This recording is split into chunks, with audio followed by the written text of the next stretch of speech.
அனைவருக்கும் வணக்கம். இன்னைக்கான அரசியல் அப்டேட்ல நம்ம பார்க்க போற ரொம்ப ரொம்ப முக்கியமான ஒரு பரபரப்பான தகவல் என்ன அப்படின்னு பார்த்தீங்கன்னா, படிச்சு சொன்னோமே திமுகவை ஃபாலோ பண்ண சொல்லி செங்கோட்டையனிடம் புலம்பி தள்ளியிருக்காங்க சிஷ்ய கொடிகள் அப்படின்னு சொல்லலாம். அப்படி என்னதான் நடந்தது அப்படிங்கிறத பார்த்தீங்கன்னா முழு தகவலோடு இன்னும் பரபரப்பான அரசியல் அப்டேட்ஸை தொடர்ந்து நீங்க தெரிந்த பலன் பெற வீடியோவை ஸ்கிப் பண்ணாம கடைசி வரைக்கும் பாருங்க.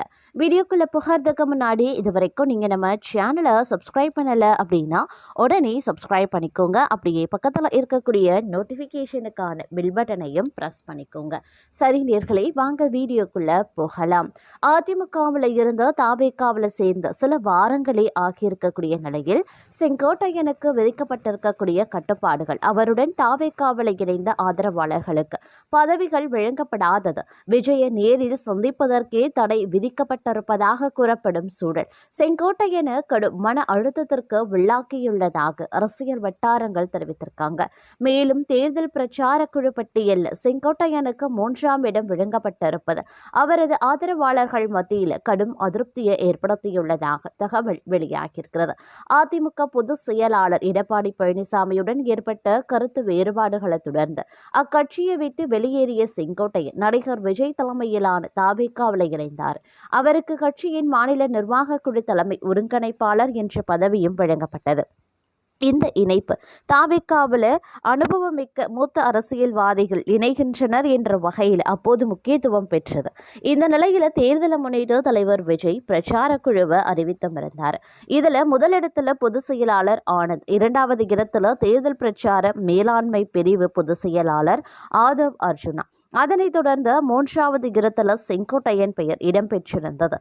மூத்த அரசியல் அனுபவம் கொண்ட செங்கோட்டையனுக்கு 3ஆம் இடம் வழங்கப்பட்டிருப்பதை அவரது ஆதரவாளர்களிடையே அவருக்கு உரிய மரியாதை வழங்கப்படவில்லை என்ற சோகத்தை உருவாக்கியுள்ளதாக சொல்லப்படுது. மேலும் அதிமுக திமுகவில் இல்லாத வகையில கட்சியின் முக்கிய நிர்வாகிகள் மாவட்ட செயலாளர்களை தொடர்பு கொண்டு பேச வேண்டுமானா புஷி ஆனந்திடம்தான் அனுமதி பெற வேண்டும் என சொல்லப்படுது. தமிழக வெற்றி கழகத்தில் இணைந்தவுடன் கோவைக்கும் ஈரோட்டுக்கும் வந்த செங்கோட்டையனுக்கு உற்சாக வரவேற்பும் அளிக்கப்பட்டிருந்தது. இதனால் மகிழ்ந்து போன அவர் அடுத்த நாள் காலையில் மாவட்ட செயலாளரை தொடர்பு கொண்டாராம். ஆனா அவர் போனை எடுக்கலையாம். சற்று நேரத்துல லைனுக்கு வந்த ஆனந்த் மாவட்ட செயலாளரை அழைக்க சொல்கிறேன் அப்படின்னு சொல்லிவிட்டு வைத்ததும் அந்த மாவட்ட செயலாளர் அழைத்தாராம். இதனால செங்கோட்டையன் அதிருப்தி அடைந்ததாக சொல்லப்படுகிறதாம். மேலும் சக மாவட்ட நிர்வாகிகளுக்கு ஆலோசனை அறிவுரை வழங்கக்கூட செங்கோட்டையனுக்கு அதிகாரம் இல்லையா. மேலும் தாவேகா தலைமை அலுவலகத்துல நிர்வாகிகள் கூட்டத்துல எம்ஜிஆர் குறித்து செங்கோட்டையன் பேச வியூக வகுப்பாளர் இங்கே எல்லாமே விஜய் தான், அவரை பற்றி மட்டும் பேசுங்க அப்படின்னு சொல்லியிருக்காங்க. தொடர்ந்து மற்றொரு ஆலோசனை கூட்டத்தில் சிபிஐ ஜனநாயகன் விவகாரம் தொடர்பாக பேசிய போது டெல்லியில் எனக்கு தெரிந்த நிர்வாகிகளிடம் பேசுகிறேன் அப்படின்னு சொன்னதற்கு கொஞ்சம் வெளியே இருங்க என அவரை அனுப்பியதாகவும் சொல்லப்படுகிறது. இப்படி நேரடியாகவும் மறைமுகமாகவும் தாவேகா தலைமையால் அவமதிக்கப்பட்ட செங்கோட்டையனின் ஆதரவாளர்களுக்கும் தற்போது வரைக்கும் பொறுப்பு வழங்கப்படவில்லை. செங்கோட்டையன் பட்டியல் தந்தாலும் அதனை கண்டு கொள்ளக்கூடாது என தலைமை உத்தரவிட்டதாக சொல்லப்படுகிறது. இதைத் தொடர்ந்து பனையூர் கட்சி அலுவலகத்திற்கு செங்கோட்டையன் சென்று பல மணி நேரம் காத்திருந்ததாகவும் ஆனால் விஜயை சந்திக்க முடியவில்லை என சொல்லப்படுகிறது. வீட்டுக்கு சென்ற போதும் அப்பாயின்மெண்ட் இல்லாம விஜயை சந்திக்க வரக்கூடாது என சொன்னார்களாம். இப்படி அடுத்தடுத்த சம்பவங்களால் கடும் அதிருப்தியில இருக்கக்கூடிய செங்கோட்டையன் தற்போது பார்த்தீங்க அப்படின்னா சொந்த ஊருக்கு சோகத்துடன் திரும்பியிருக்கிறார். இந்த நிலையில திமுக உள்ளிட்ட பல்வேறு கட்சிகளில் இருந்து அழைப்பு வந்திருக்கிறது. ஆனா புது கட்சி என்று சேர்ந்த தமிழக வெற்றி கழகத்துல சீனியர்களுக்கு மதிப்பே இல்லை என அவரது ஆதரவாளர்கள் செங்கோட்டையனிடம் குறைபட்டு சொன்னார்களாம். தேர்தல் அது மட்டும் இல்லாம தேர்தலுக்கு முன்னதாகவே வேறு கட்சிக்கு சென்று விடலாம் என அவர்கள் பேசியதாகவும் சொல்லப்படுதுங்க. இந்த நிலையில பார்த்தீங்க அப்படின்னா தற்போது பார்க்கும் பொழுது பன்னீர்செல்வம் மற்றொரு புறம் பன்னீர்செல்வம் அணியில் அவரையும் சேர்த்து 4 எம்எல்ஏக்கள் இருந்திருக்கக்கூடிய நிலையில் மனோஜ் பாண்டியன் அண்மையில் பார்த்தீங்கன்னா திமுகவில் இணைந்திருந்தார். அப்போது அவருடைய எம்எல்ஏ பதவியை ராஜினாமாவும் செய்திருந்தார். இந்த நிலையில் முன்னாள் அமைச்சரும் ஒருத்தநாடு எம்எல்ஏவுமான வைத்தியலிங்கம் திமுகவில் இணைகிறார். இதனால் ஓபிஎஸ் அணியில் அவரையும் சேர்த்து மொத்தம் 2 பேர் மட்டுமே எம்எல்ஏக்கள் இருக்காங்க. தஞ்சாவூர் மாவட்டம் ஒருத்த ஒரத்தநாடு சட்டமன்ற தொகுதி உறுப்பினராக பதவி வகித்து வரும் வைத்தியலிங்கம் அதிமுக அமைச்சராக இருந்தவர். முன்னாள் முதல்வர் ஜெயலலிதாவின் நம்பிக்கைக்குரிய நபராக விளம் வந்தவர். கடந்த 2022 அதிமுக ஒற்றை தலைமை தொடர்பான பிரச்சனை எழுந்தபோது ஓபிஎஸ் ஆதரவாளராக இருந்தார். அதன் பிறகு அதிமுக தொண்டர்கள் உரிமை மீட்பு குழு இணை ஒருங்கிணைப்பாளராக செயல்பட்டும் வந்தார். முன்னாள் முதல்வர் ஓ பன்னீர்செல்வம் அதிமுகவில் இருந்து நீக்கப்பட்ட நிலையில அதிமுக தொண்டர்கள் உரிமை மீட்பு குழு நடத்தி வந்துட்டு இருந்தாங்க.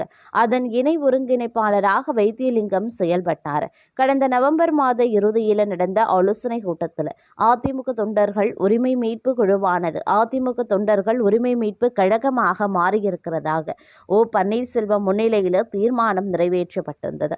இந்த கூட்டத்தில் முன்னாள் அமைச்சரும் அதிமுக தொண்டர்கள் உரிமை மீட்பு குழுவின் இணை ஒருங்கிணைப்பாளருமான வைத்தியலிங்கம் பேசும்போது 3.5 வருடமாக அதிமுக கட்சி ஒன்றிணைய வேண்டும் என்று அமைதி புரட்சி நடத்தி கொண்டிருந்தார் ஓபிஎஸ்.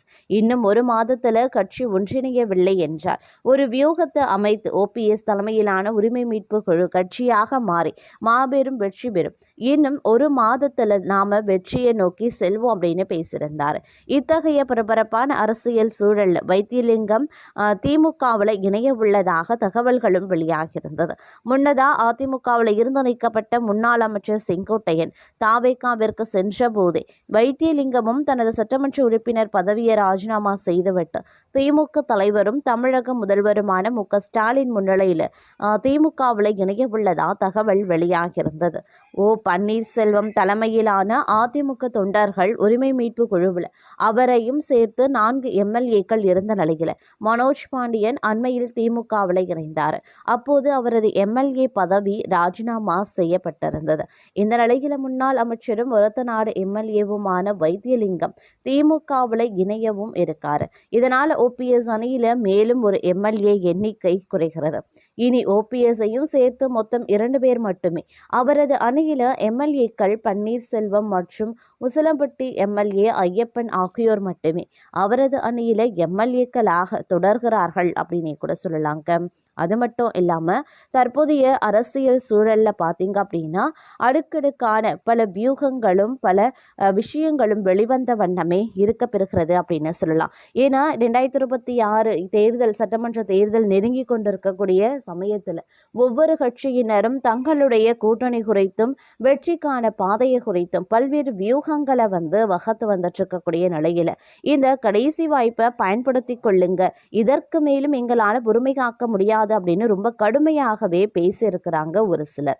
அதாவது 2 நாள் கால அவகாசமும் கொடுத்த நிலையில தற்போது பிரேமலதா தன்னுடைய இறுதி முடிவுக்கு வந்திருக்காங்களாம். முன்னாள் முதலமைச்சர் ஜெயலலிதா காலத்துல கூட்டணி வைத்த போது 6% மேல் திமுக வாக்குகளை பெற்றிருந்தது. இந்த நிலையில தற்போது தேமுதிகவின் வாக்கு வங்கி 1% குறைவாகவே இருக்கிறது.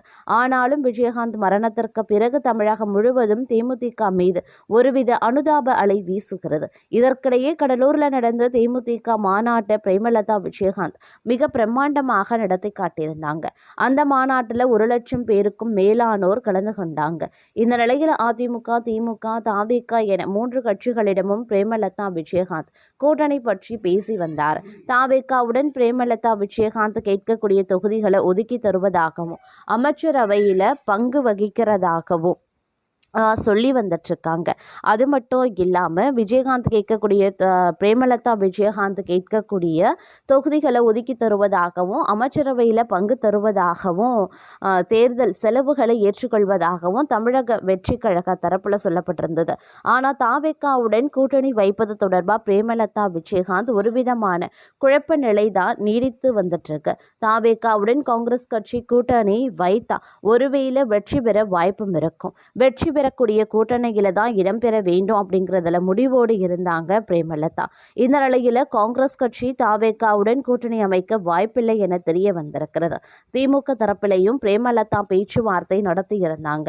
ஆனா திமுக தரப்புல 7 தொகுதிகள் மட்டும்தான் ஒதுக்கி தர முடியும், தேர்தல் செலவுகளுக்கு பாதி பணம் மட்டுமே தர முடியும் என கூறப்பட்டிருந்தது. ஆனா தேமுதிக தரப்பிலோ திமுகவிடம் 21 தொகுதிகள் ஒதுக்கி ஒரு ராஜ்யசபா பதவி தர வேண்டும், திமுக வேட்பாளர் வேட்பாளர்களுக்கு இணையான தேர்தல் செலவுகளுக்கு ஏற்பாடு செய்து தர வேண்டும் அப்படின்னு கேட்டுக்கொண்டிருந்தாங்க. ஆனால் அதிமுக தரப்புல அதிகபட்சமாக 10 தொகுதிகள் மட்டும்தான் ஒதுக்கி தர முடியும். ராஜ்யசபா பதவி தற்போது கொடுக்க முடியாது. அதை ஏற்கனவே அன்புமணி தரப்புல பேசி முடிக்கப்பட்டு விட்டது அப்படின்னும் ஜி.கே. வாசன் தலைமையிலான தமிழ் மாநில காங்கிரஸ் கட்சியும் ராஜ்யசபா சீட்டு பற்றியும் விவாதிக்கப்பட்டிருப்பதும் குறிப்பிடத்தக்க ஒரு விஷயம்.